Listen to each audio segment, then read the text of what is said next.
Guys आज की video में हम पवन सिंह के गानों के ऊपर बात करेंगे और बताएंगे कि मतलब बहुत सारे लोग कह रहे हैं कि पवन सिंह का गाना जो है वो पहले से कम चल रहा है और पहले से पवन सिंह का पावर है और कोई भी गाना जो है अब पहले जितना हिट नहीं हो रहा है। तो प्रूफ के साथ आज की वीडियो में बात करेंगे। तो चलिए जल्दी से इस वीडियो को शुरू करते हैं। गाइज अभी जो आपके सामने चैट दिख रहा है, ये चैट जो है वो इंडिया के ऑल ओवर इंडिया के सिंगर्स का है कि कौन कितने नंबर पे रैंक कर रहा है। नंबर 1 की अगर बात करें तो नंबर 1 पे अलका याग्निक, 2 पे उदित नारायण, 3 पे अरिजीत सिंह और 4 पे कुमार सानू है। यानी कि 1 से लेके 4 तक भोजपुरी इंडस्ट्री का कोई भी सिंगर नहीं है। लेकिन अब बात करते हैं 5 से 8 तक की।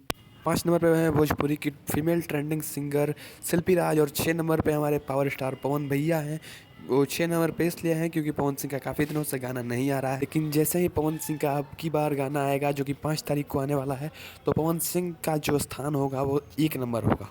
7 पे हैं पवन सिंह के कंपटीटर सुपरस्टार खेसारी लाल यादव और 8 पे हैं बॉलीवुड सिंगर श्रेया घोषाल। तो यहाँ पे हमने टॉप 8 सिंगर की लिस्ट देखी जो कि आज की लिस्ट है, और इस लिस्ट में पवन सिंह जो है वो खेसारी लाल से आगे हैं, और कभी भी पवन सिंह का स्थान जो होता है वो खेसारी लाल से ऊपर ही होता है, ये साबित हो गया। वैसे आप पवन सिंह के बर्थडे पर आने वाले गाने के लिए कितना एक्साइटेड हैं, कमेंट में जरूर बताना। मिलते हैं अगले वीडियो में, तब तक के लिए जय हिंद।